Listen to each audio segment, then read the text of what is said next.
Hi guys! This is Anton Benson. Um, Unang-una, magpapasalamat po ako sa suporta nyo at sa pagmamahal nyo sa Maka Love Stream.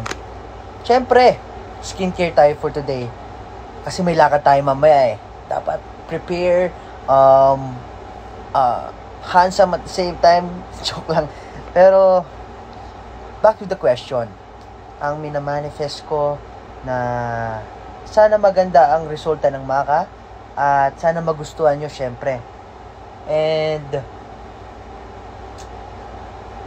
ang manifestation ko, I'm really grateful to live the life that I love every single day.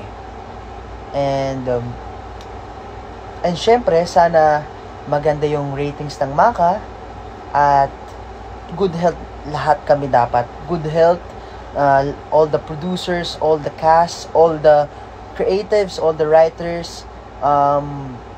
Thank you for making this happen sa Maka Love Stream. Bagong kwento, bagong chapter ng buhay namin. Kaya maraming salamat po sa inyo, sa bumubuo ng Maka and all our fans out there. Thank you for supporting us, for the love and care. And ayun, tapos na ako mag-skincare, tapos na. Pero, ayun. Bye guys, and hope to see you soon. Hope you love Maka. Bye-bye.